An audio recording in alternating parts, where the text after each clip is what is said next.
کیونکہ مدینہ کی ریاست کی بات ہو رہی ہے تو مدینہ کی ریاست کی جو ابتدا ہے اور وہ کہاں سے شروع ہوئی، اس کی جو اسٹیبلشمنٹ ہے کہ جو حضور نے اس کو اسٹیبلش کیا وہ آپ کے سامنے بیان کرنا ہے۔ اسٹارٹنگ پوائنٹ ہے اس کا، وہ کہاں سے شروع ہوا۔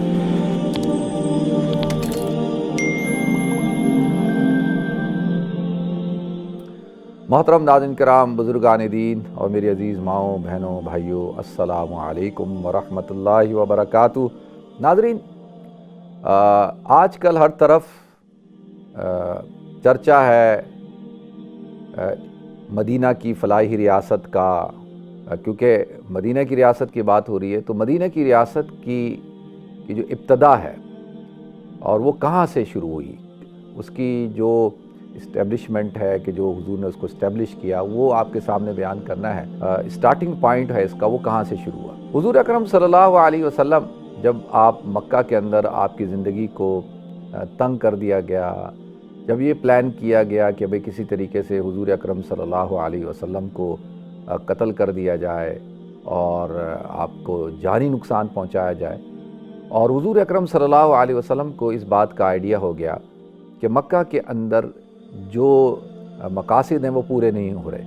اور مجھے یہاں سے جو ہے وہ ہجرت کرنی پڑے گی۔ اب مدینہ منورہ کا نام جو پرانا نام ہے وہ یثرب ہے۔ قرآن میں بھی اللہ تعالیٰ نے اس نام کا تذکرہ کیا، یا اہل یثرب، قرآن میں اللہ تعالیٰ نے بیان کیا ہے کہ اے اہل یثرب۔ تو یہ مدینہ کے جو لوگ ہیں یہ مکہ آتے تھے عمرے کے لیے، حج کے لیے، اور جب حضور اکرم صلی اللہ علیہ وسلم کی دعوت عام ہوئی تو تقریباً سن 10 نبوی میں 8 لوگ آئے اور حضور اکرم صلی اللہ علیہ وسلم نے ان کو اسلام کی دعوت دی۔ اچھا، یہ نہیں کہ صرف آپ مدینہ کے لوگوں کو آپ اسلام کی دعوت دے رہے تھے، آپ تمام جزائر اور تمام جو قبائل ہیں جزیرۃ العرب کے، ان سب کو جو بھی حج پہ آتا تھا تو آپ ان سے ملاقات کرتے تھے رات کے وقت میں، دن کے وقت میں، اور مختلف گھاٹیوں کے اندر جو لوگ قیام کرتے تھے تو آپ ان کے پاس جاتے تھے اور بیٹھ کر ان کو اسلام کی دعوت دیتے تھے۔ اسی طریقے سے یہ جو وفد تھا تقریباً 8 لوگوں کا، ان کو اللہ کے رسول صلی اللہ علیہ وسلم نے دعوت دی اور اس دعوت کے نتیجے میں وہ ایمان لے آئے، اسلام لے آئے،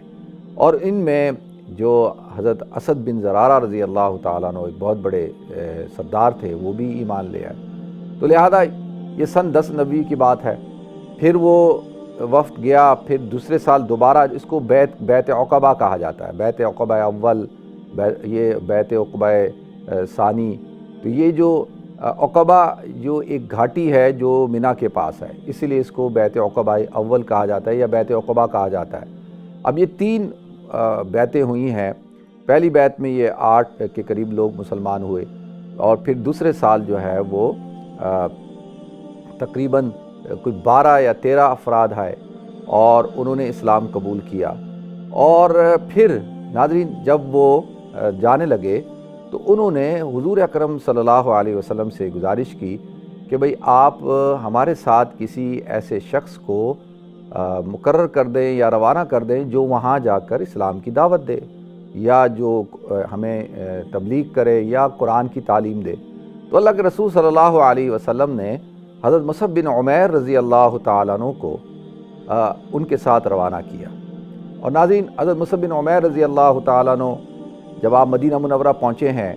تو حضرت اسد بن زرارہ رضی اللہ تعالیٰ عنہ کے گھر کے اندر قیام کیا آپ نے، اور اللہ تعالیٰ نے حضرت مصعب بن عمیر کو ایک بڑی خوبصورت شخصیت عطا کی تھی۔ آپ شکل صورت کے اعتبار سے بھی اور گفتگو کرنے کے اعتبار سے بھی، سمجھداری کے اعتبار سے بھی، یعنی اللہ تعالیٰ نے ہر جو ایک انسان کے اندر ایک صفت ہوتی ہے قابلیت کی، اللہ تعالیٰ نے وہ ساری صفات ان کو عطا کی تھی۔ ناز و نعمت کے اندر یہ پلے بڑے تھے اور شہزادے تھے، اور ان کی والدہ سے ان سے محبت کرتی تھیں، اور یہ مکہ کے اندر سب سے مہنگا کپڑا پہنتے تھے، سب سے مہنگی خوشبو استعمال کرتے تھے۔ کس طریقے سے انہوں نے اسلام کے لیے ان سب چیزوں کو چھوڑا، اور جب یہ مدینہ منورہ تشریف لے گئے ہیں تو بالکل ایک اس طرح سے کہ جیسے ایک ہوتا ہے نا فقیر آدمی، ایک اللہ کا ولی، اور جو دنیا سے جس نے دنیا کو چھوڑ دیا ہو، بالکل پھر اپنے لباس پہ، اپنی زیادہ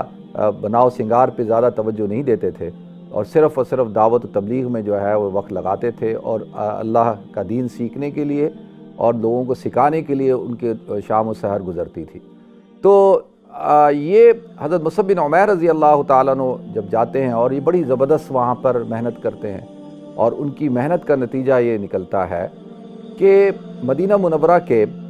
جو دو اور بہت بڑی شخصیات ہیں، حضرت سعد بن معاذ رضی اللہ تعالیٰ عنہ اور حضرت اسید بن حضیر رضی اللہ تعالیٰ عنہ۔ حضرت سعد بن معاذ قبیلہ اوس کے سردار ہیں، اور یہ بڑی شخصیات ہیں، اور یہ دونوں شروع کے اندر بڑے مخالف، اور یہ چاہتے تھے کہ کسی طرح سے حضرت مصعب بن عمیر رضی اللہ تعالیٰ عنہ کو مدینہ منورہ سے نکال دیا جائے۔ اللہ کا کرنا یہ ہوا کہ حضرت سعد بن معاذ رضی اللہ تعالیٰ عنہ نے حضرت اسید بن حضیر کو بھیجا، اور جا کر مصعب سے بات کرو اور ان کو یہاں سے اس علاقے سے نکالو۔ تو حضرت اسید جب گئے اور جا کے حضرت مصعب بن عمیر رضی اللہ تعالیٰ عنہ سے گفتگو شروع کی،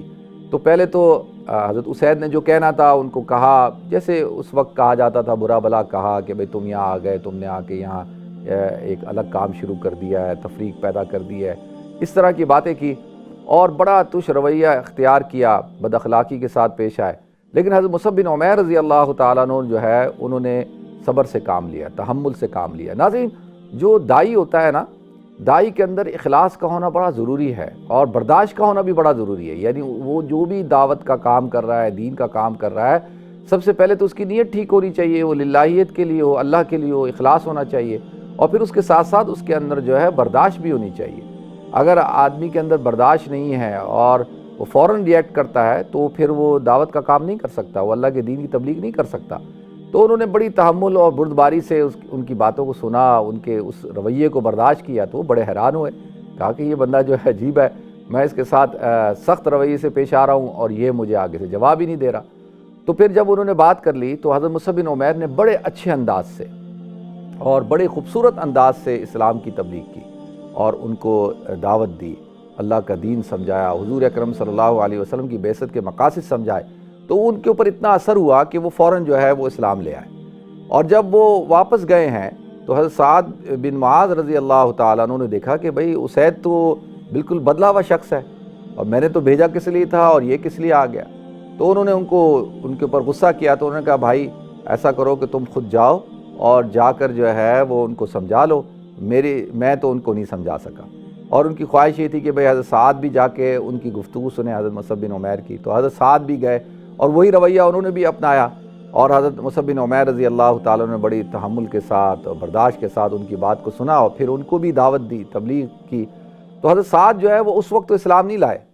اور وہ وہاں سے ان کی مجلس سے اٹھے اور واپس آئے، اور ایک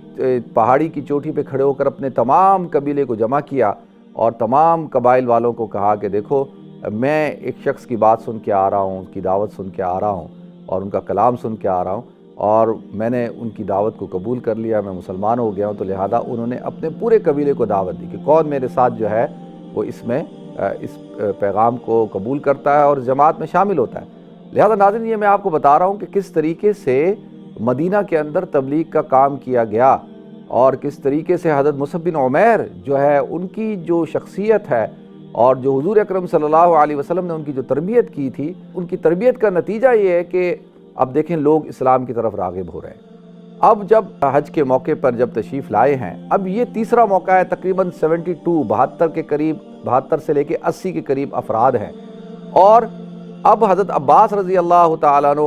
ان کے ساتھ بات کرتے ہیں۔ اب یہ مدینہ کے لوگ حضور کو کہتے ہیں کہ یا رسول اللہ، آپ جو ہے مدینہ منورہ تشریف لے آئے۔ تو حضرت عباس ان سے سب سے پہلے جو ہے وہ کہتے ہیں کہ بھئی حضور اکرم صلی اللہ علیہ وسلم کی جو شخصیت ہے، جو آپ کا قبیلہ ہے، بڑا طاقتور قبیلہ ہے،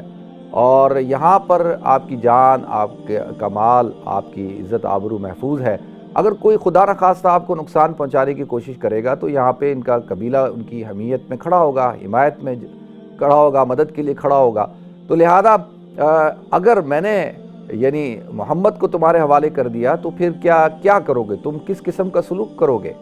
تو انہوں نے کہا کہ بھائی ہم تو ان کی حفاظت کریں گے، اپنی جانوں سے بڑھ کر کریں گے، یعنی ایسی حفاظت کریں گے کہ جیسے ہم اپنی جو نوجوان بچیاں ہوتی ہیں، غیر شادی شدہ بچیوں کی ہم حفاظت کرتے ہیں، اس سے بڑھ کر ہم حضور اکرم صلی اللہ علیہ وسلم کی حفاظت کریں گے، بلکہ اپنی جانوں سے بڑھ کر ان کے ساتھ تعاون کریں گے، ان کی مدد کریں گے